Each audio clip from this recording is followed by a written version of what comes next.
Hello, hi, my name is Jess Marie. Welcome to yesterday's Coffee Grounds, where I typically talk about things that I have going on in my life, a little bit of addiction, a little bit of personal health, and emotional well-being. I have been working really hard on emotional sobriety and getting in tune and checking in with my emotions and seeing how I am doing so that I don't resort to smoking cigarettes or drinking alcohol to numb that feeling.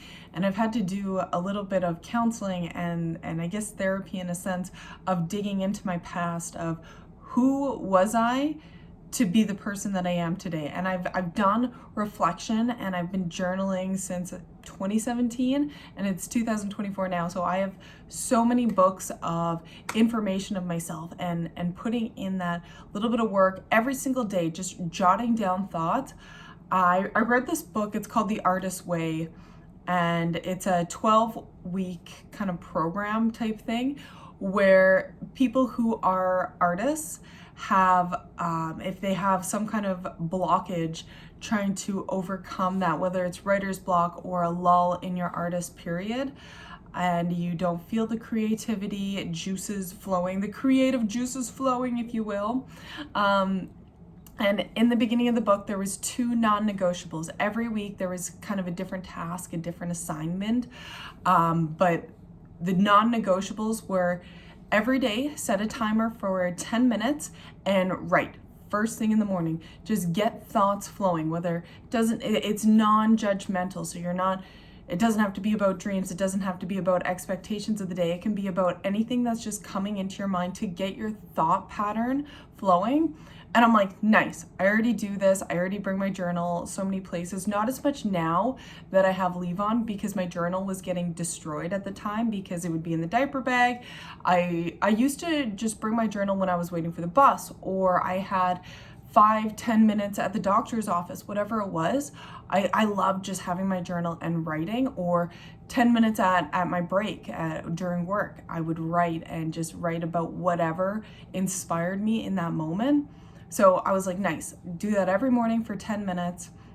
And then the second non-negotiable was take yourself on an artist date every week. And I loved this because it's not something that I do, and it was supposed to be very playful, like go to the dollar store and buy a packet of stickers or multiple packets of stickers and put the stickers on the piece of paper.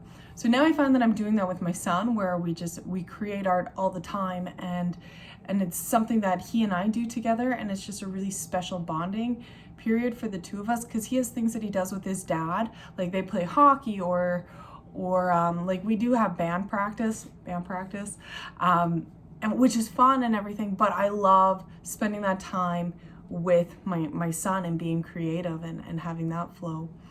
So I really feel we came to this Airbnb, and I said to Rob before we came here, I'm like, I feel like this is a really good turning point to just reevaluate. We're coming into the last month of winter and spring will be coming. Who do we want to blossom into for the springtime? Because spring is this beautiful metaphor of going through hard times, going through the coldness, the stagnation of winter, and allowing the water to sink into the roots for springtime, for the plant to blossom, the flower to blossom, and to bring color and life into the world again. And I think it's a beautiful metaphor for ourselves to say, okay, we have 1 month left. What do I want to blossom into? What is my calling? I'm 26 years old, and I ask myself, what is my purpose? Because I feel like I do excessively drink because I don't know what I'm doing. I do feel like I get into depressive, unproductive moments in my life because I don't know what I'm doing. And before I had my son, I did a lot of painting. I painted a lot. I would be in my art. I had an art shack, and I would just paint in there from 10 in the morning till 3 in the afternoon. I would just paint and be creative. I was smoking a lot of weed at the time too, so take that for what it is. I was creating on my old YouTube channel. I have a lot of what my friend coined, it's not his term, but he coined it in my life as coffee house films. And they're just little mood-based films where it's just kind of clips of stuff that tells not necessarily a story, but it has this theme and energy. And I used to do a lot of that, but I don't have a laptop to be able to kind of do that kind of stuff the same way. And also the time is different because I have a small human running around. I don't like showing him too much on the internet. I do a little bit, so I guess, I don't know, people have their own opinions on that, but I try to keep him a little bit sheltered from it as much as I can. We do live in a society where there's cameras, there's video access anywhere, so just take it for what it is. Try to be mindful of it. Don't overpost, don't post anything with his parts out. You know, some people are weird like that. You ever see those people where they post photos like that and you're like, oh, don't do it. Don't do it. Keep your kids sheltered. Not sheltered fully. Like, I grew up in the generation where we were still allowed to go out till 7 at night when it's just us in the neighborhood, all the kids, the neighborhood kids, riding our bikes, riding like 12 blocks down the way on our bikes and then coming back home. You know, I was from that generation too, even though, I don't know, I'm still pretty young. But yeah, I love actually seeing the kids in my neighborhood when they're all out and like a group of kids just like mobbing by. I love that there's still that, because sometimes I feel like because I'm not a part of that, I don't see it as often, and we do like to rag on the younger generations of what they are or are not doing. And it's like, no, they have their own beautiful creative madness. They have their own purpose as a generation, as a collective, their own era of, you know, there's still garage bands, there's still kids TPing homes, and we never TP'd anyone's house. I never understood that, especially now. I'm like, fuck, I would have been pissed if I was a parent and I just spent $8 on toilet paper, on fucking ass wipes, and my kid TP'd the neighbor's house. I'd be pissed. But yeah, so I'm here, we're on this beautiful island, and before coming here, it's like, okay, what do I feel called to do, or what do I feel called to be? And I'm glad that I did find boxing in my life. I love boxing, I really do. I feel connected, I feel strong, I feel powerful when I am in my boxing mindset, my boxing energy. But since I've been here, I've seen multiple eagles. I'm also from the eagle capital of the world. We have the most eagles per capita, from what I know of, I'm pretty sure. But I haven't seen a lot of eagles lately since I've been there, or in the past couple of months living there. But here, there's just been so many eagles flying over, soaring over, just gliding over, hearing the eagle call last night and telling our son, Levon, like, do you hear that? And the eagle has a very distinct sound to it. It's like, you hear that? That is the eagle. And I didn't have my glasses on, so looking at the eagle, I'm like, I'm pretty sure that's it. I can't fully see, but it's an irregular shape in the tree. That's definitely the eagle there. And it was just such a brilliant thing to watch. They're such beautiful creatures, and for me, they're very symbolic in my life.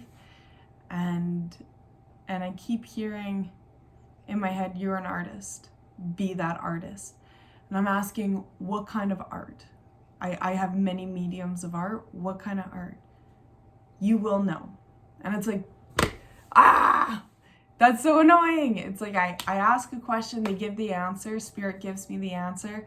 So, and then the spirit works in an interesting way where it's not full force, but they do give some kind of guidance in a way. Sometimes if you ask to be very specific, spirit will be very specific. But in my case, you will know. And it's like, okay.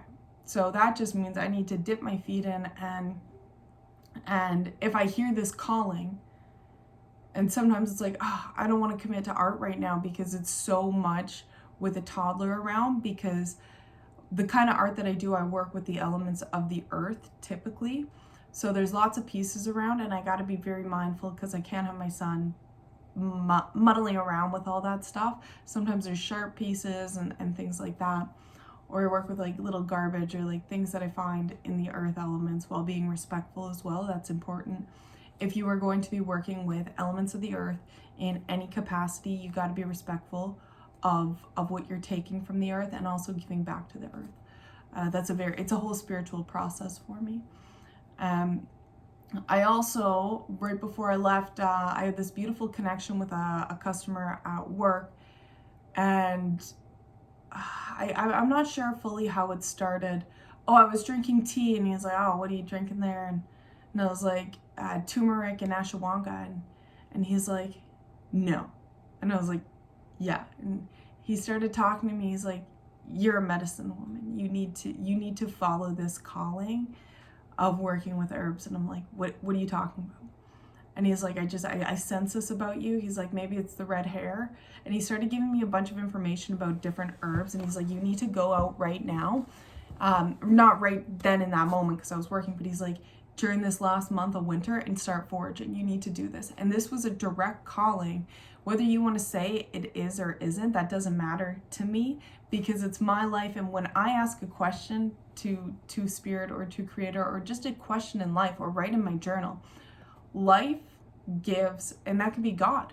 God gives answers, and he doesn't have the physical hands to do it, but he does have the force to bring somebody into my life or into your life and provide the answers. It's up to us because we have the power of free will to choose to listen to that or not. So this person came into my life.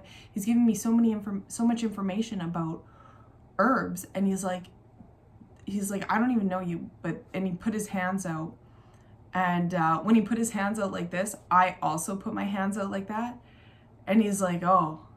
And I was like, what? And he's like, you're receiving. Hands out like this, you're receiving, grounding, receiving energy, grounding energy.